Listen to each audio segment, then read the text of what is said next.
Welcome to the Mentor Program Allotment Cycle 3 LEA Application webinar. My name is Ruth Ye, and I'm the Teacher Mentorship and Leadership Specialist at TEA. In this webinar, we will provide an overview of the MPA and the application itself. This Cycle 3 application is for LEAs interested in implementing a mentor program in the next 3 school years, 2022 to 2025. The topics covered in this webinar include an MPA overview, how MPA works, partnering with an approved provider if applicable, MPA funding, and the Cycle 3 application. We will first start with a brief overview of the MPA. The timeline for Cycle 3 of MPA begins with the opening of the application window, which was January 10th. All application and reference materials were posted to the MPA website at www.tea.texas.gov/MPA. Similar to other TEA grant processes, the application window includes a timeline for frequently asked questions to be submitted. Questions must be submitted to the MPA email inbox by January 24th and will be responded to in an FAQ response document that will be posted on February 2nd. Applications are due February 18th, and LEAs will be notified of award decisions in March.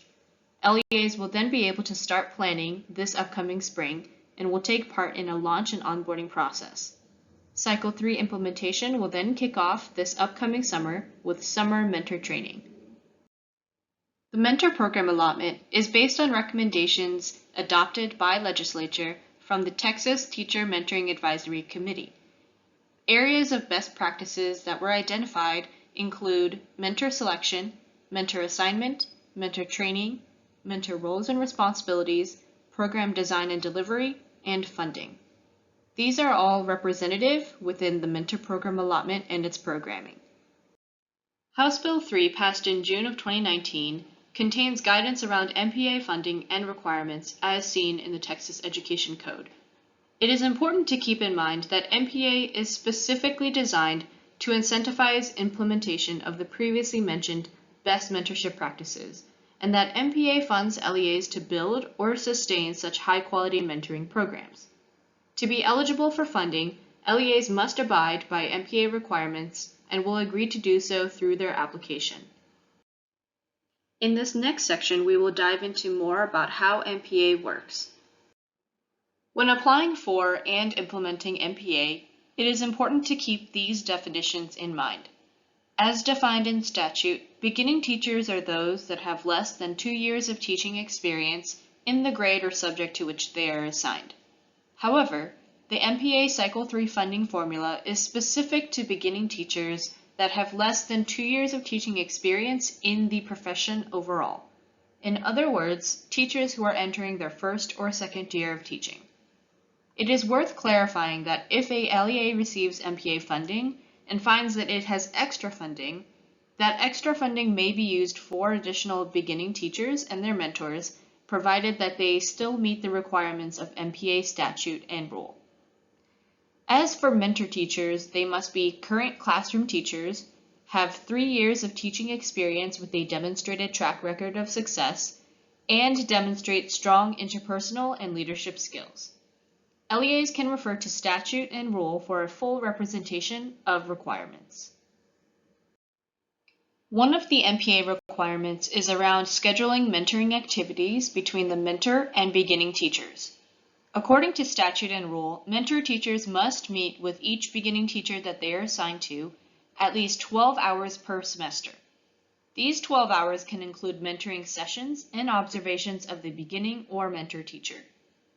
LEAs must provide either release time or a reduced teaching load and must designate a specific time during the regularly contracted school day for these mentoring activities to occur. MPA funds can be used to cover the costs associated with release time. As an additional note, the reduced teaching load or release time does not need to be used for mentor training. During these meetings between mentor and beginning teachers, mentor teachers must address specific topics, as outlined in statute and rule. These include orientation to the context, policies, and practices of the LEA, data-driven instructional practices, coaching cycles, professional development, and professional expectations. Another MPA requirement is around mentor training.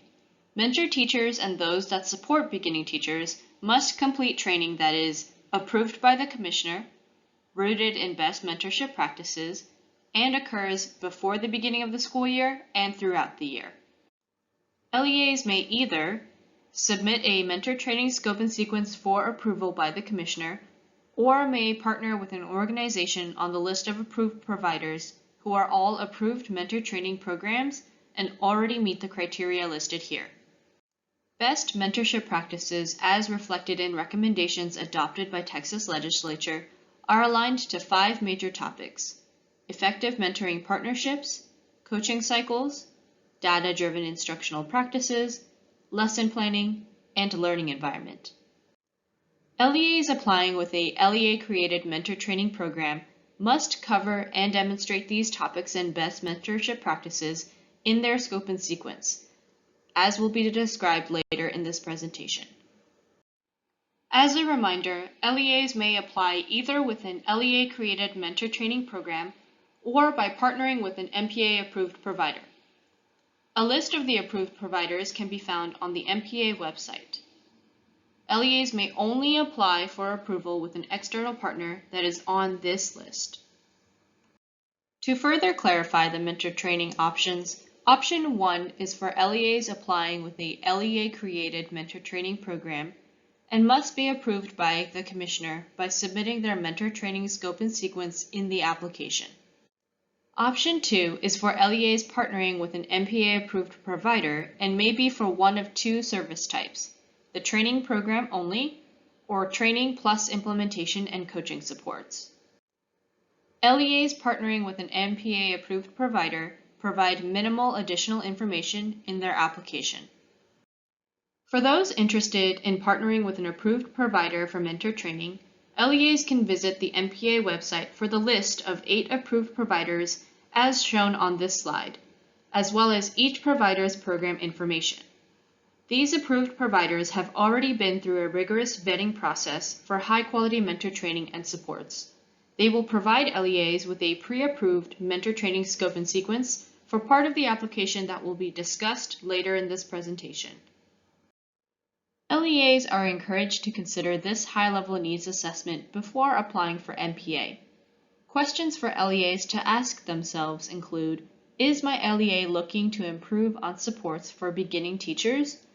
Is my LEA committed to improving supports and retention, specifically of first and second year teachers? If approved for Cycle 3 funding, will my LEA be able to meet MPA requirements, such as ensuring that mentor and beginning teachers meet for at least 12 hours per semester, and ensuring that mentor teachers receive mentor training at the appropriate times of the school year? Additionally, if approved for Cycle 3 funding, will my LEA have the people and means necessary to implement a high-quality mentoring program? The requirements mentioned in this presentation are not an exhaustive list. LEAs are encouraged to reference these pieces of statute and rule and application reference materials before applying. This next section will discuss more details about partnering with an approved provider. As previously mentioned, LEAs partnering with an approved provider may opt for one of 2 service types. All approved mentor training providers have a demonstrated track record of effectiveness and have been approved by the Commissioner. Some approved providers have also been approved for implementation and coaching supports. LEAs that opt for this service type on top of training may expect the approved provider to provide these supports for a minimum of 8 separate occasions for each type of support. Each provider's program information can be found on the MPA website. To further describe these supports, implementation supports are those that can be provided to LEA or campus leadership to ensure that mentor program implementation is effective and goal-oriented in the context of long-term sustainability. Coaching supports can be provided directly to mentor teachers, either one-on-one or through small groups, or can be provided to those who will in turn coach mentor teachers. These supports are especially important to consider with Cycle 3 being up to 3 years of continuous funding, and can help support districts as they build or sustain their mentoring program. Refer to the MPA guidelines and the provider's program information page on the MPA website for more details on these supports. In addition to training and supports, each provider's program information briefly describes the potential of a long-term partnership. With Cycle 3 being up to 3 years of continuous funding, LEAs are encouraged to think about how the partnership may evolve over time and what structures or practices make sense year to year.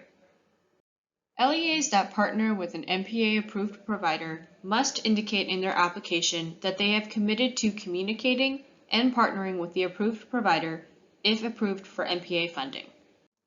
Here is a list of questions LEAs may want to ask in their conversations with approved providers. LEAs are highly encouraged to discuss these questions so that they may align on goals, mentor training and supports, and the future partnership. LEAs may wish to also discuss certain elements of the application as they relate to these questions. Now we will discuss details around MPA funding. As indicated in statute, the 3 allowable uses of MPA funding are support for mentors through providers of mentor training, release time for the mentor and beginning teacher, and mentor-teacher stipends.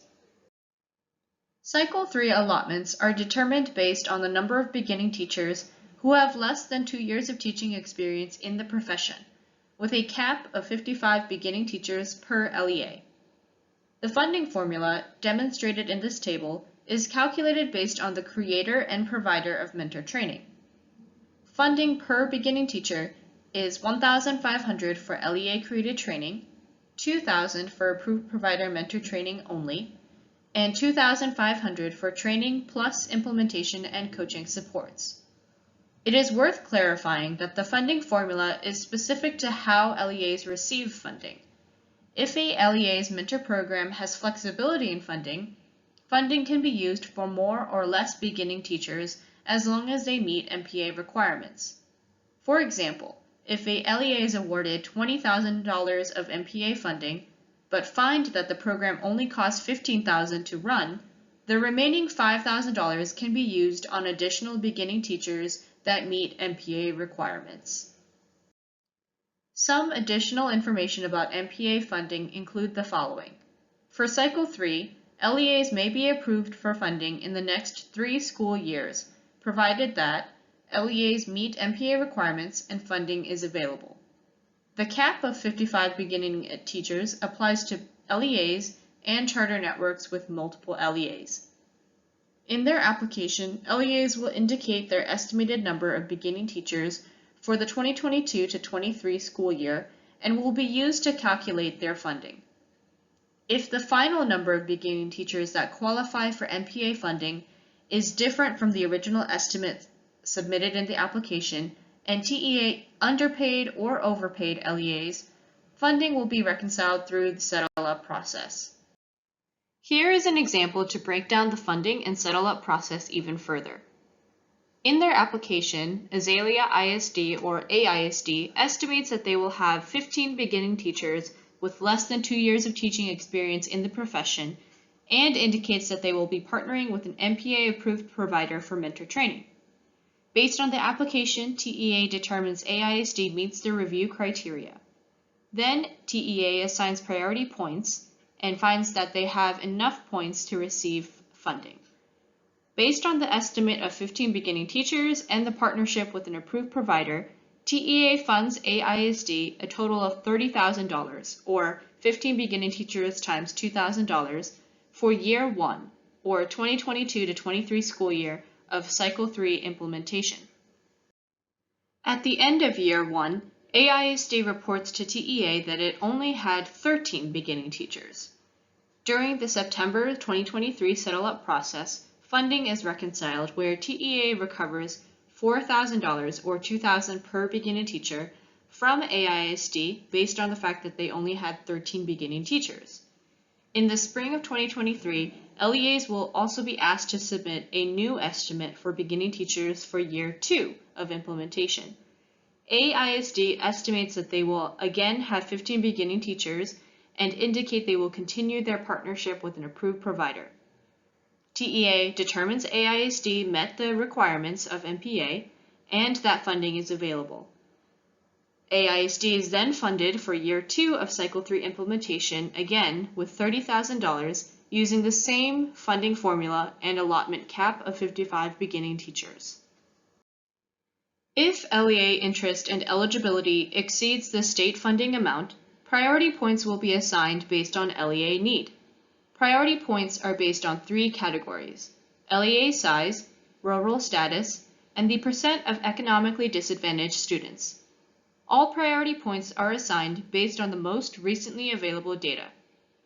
As an additional note, LEAs that are not awarded in Cycle 3 will be eligible for additional priority points in Cycle 4.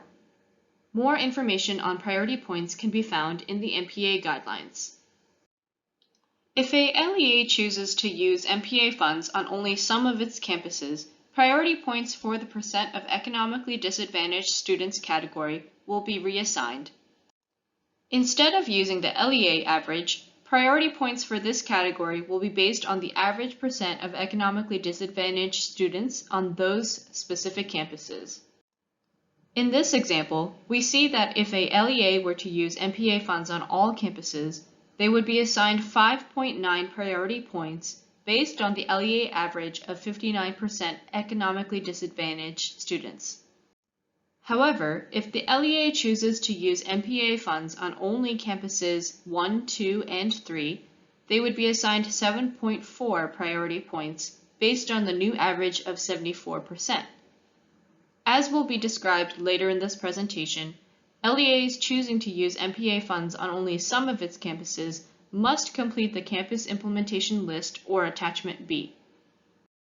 We will now move on to discussing parts of the Cycle 3 application, beginning with the reference materials.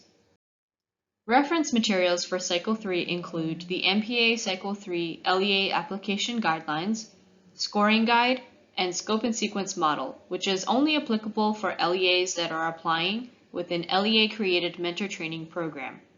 As with all materials, they can be found on the MPA website. The contents of the MPA Cycle 3 LEA Application Guidelines are as follows, starting with the Mentor Program Allotment at a glance, which includes information such as the purpose and context of MPA, eligible applicants, mentors, and beginning teachers, as well as program and application requirements. The rest of the contents include campus implementation, funding formula, mentor training, application and review process, compliance report, settle-up process, and an appendix. It is highly recommended that LEAs read these guidelines in its entirety before applying, as they contain pertinent information specific to Cycle 3 of MPA. The scoring guide provides additional guidance on how the application is scored and is broken up into required components and common pitfalls to avoid. Required components are the minimum criteria for approval, and meeting requirements earn 1 point. On the other hand, common pitfalls to avoid do not fully meet MPA requirements and may even impede successful implementation. Incomplete or responses that do not abide by statute do not earn points. For Option 1 LEAs, or those that are using an LEA-created mentor training program, the scored sections include completion of Qualtrics, which includes the research and evidence base for the mentor training, and the scope and sequence for the mentor training program.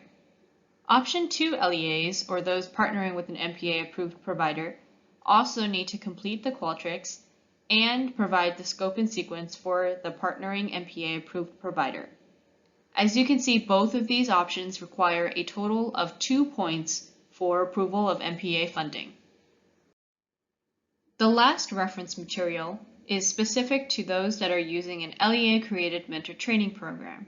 The scope and sequence model demonstrates how one row of the template can be completed in order to meet the required components found in the scoring guide. Annotations are also provided to demonstrate alignment with the required components and provide additional rationale. LEAs that are using an LEA-created mentor training program should reference this model when they're completing their Scope and Sequence Attachment A. Here are some highlights that are important to consider when completing the Scope and Sequence Attachment for those using LEA-created mentor training. When completing the Scope and Sequence template, it is recommended to start with the objectives and agenda. As with the entire Scope and Sequence, the agenda items should be aligned to a clear objective or objectives. This is where LEAs can demonstrate the specific knowledge, skills, and mindsets that mentor teachers will develop as they relate to best mentorship practices. Agenda items should also demonstrate that enough time is provided for mentor teachers to practice, which connects to the mentor-teacher practice section. This section should provide explicit opportunities for mentor teachers to meaningfully practice. While opportunities to reflect and discuss aspects of training can be meaningful, opportunities such as role play will allow a mentor teacher to specifically practice a skill. As described in the scoring guide, there are 3 success criteria for writing measures of success that meet the required components. They are measures of success that are specific to the training session, occur in a timely manner, such as at the end of the training session, and evaluate mentor skill development. As indicated, both the mentor-teacher practice and measures of success sections should be aligned to the objectives and agenda. As demonstrated through the Scope and Sequence model, the objectives and agenda column starts with a strong objective of mentors being able to plan and conduct a coaching session, followed by agenda items that are aligned to this objective and address the specific knowledge, skills, and mindsets that mentor teachers will be developing. You can also see that there are several opportunities for the mentor teachers to practice those skills, which are then described in the mentor-teacher practice section. The mentor-teacher practice column uses the See It, Name It, Do It framework, which breaks down the specific ways in which mentor teachers will practice as it relates to the training's objective. As we can see in the model, the training concludes with mentor teachers completing a case study, which demonstrates how the mentors meet the training objective. Measures of success, such as these, meet the success criteria from the scoring guide by occurring at the end of the training, being specific to this session, and measuring the coaching skills that were developed.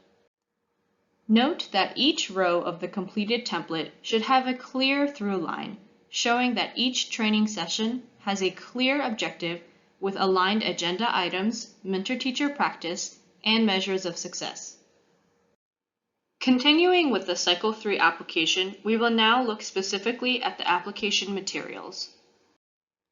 Application materials, which can be found on the MPA website, include the Qualtrics Submission, Scope and Sequence Attachment A, and, if applicable, the Campus Implementation List or Attachment B. To submit their application, LEAs will follow these steps. First, download all necessary attachments from the MPA website and save them to your computer using the appropriate file naming conventions, which can be found in the reference and application materials. Then, complete and save attachments of the application. Before completing the Qualtrics, LEAs are encouraged to preview the Qualtrics submission by accessing the preview posted on the MPA website. Once the LEA has responded to all the questions and uploaded the necessary attachments, they can then submit the Qualtrics application, which will officially submit their MPA application. Upon submission, applicants will receive a confirmation email with their response summary. They will have the ability to make changes and updates up to the application deadline on February 18th. Confirmation emails will also be sent to the applicants and TEA every time a submission is updated. Sections of the Qualtrics submission include the list seen here and cover questions related to mentoring program, mentor training, and other implementation questions. This is where LEAs will also indicate their estimated number of beginning teachers for the upcoming 2022-23 school year, as well as upload attachments and agree to all MPA assurances. LEAs must agree to meeting all MPA assurances to be eligible for MPA funding. The bolded sections seen here are the only sections that will be included in the final scoring as described in the scoring guide. These include the researcher evidence base of mentor training for LEA created programs and the scope and sequence attachment A. As mentioned, the researcher evidence base is a scored section and only applies to LEAs using an LEA-created mentor training program. In their Qualtrics submission, LEAs will be asked to provide information demonstrating how the LEA-created scope and sequence is research or evidence-based. As described in the scoring guide, the required components of this scored section include context for how the researcher evidence base influenced the content and design and delivery of the mentor training, leads to effective training, uses best mentorship practices, and aligns to the scope and sequence. In their Qualtrics submission, LEAs will cite and describe the sources that demonstrate a research and evidence-based mentor training, both through its content and its design and delivery. All LEAs must upload and submit a scope and sequence attachment A through their application. Option 1 LEAs must submit their mentor training scope and sequence using the template provided on the MPA website. Option 2 LEAs must submit the approved provider scope and sequence along with LEA-specific information that is indicated in the scoring guide. The Campus Implementation List, or Attachment B, is for LEAs choosing to use MPA funds on a subset of campuses. As explained earlier in this presentation, the average percentage of economically disadvantaged students only across that subset of campuses will be used to assign priority points. Thank you for taking the time to view this webinar thus far. We have a few more pieces to highlight as we close out. The following are additional resources that LEAs can review as they complete the MPA application. This presentation provided a general overview and is not a complete representation of the MPA and its requirements. The relevant sections of statute and rule that describe the statutory requirements include these sections of Texas Education Code and Texas Administrative Code. As seen in the timeline mentioned early in this presentation, all questions about the MPA application must be submitted in writing to the MPA email inbox by January 24th. TEA will then post responses to the FAQs to the MPA website on February 2nd. Any questions received after the January 24th deadline will not be answered by TEA to ensure a fair competitive advantage among prospective applicants. Thank you again for taking the time to watch this presentation. All application and reference materials mentioned can be found on the MPA website. You may contact us at mpa@tea.texas.gov as part of the aforementioned FAQ process.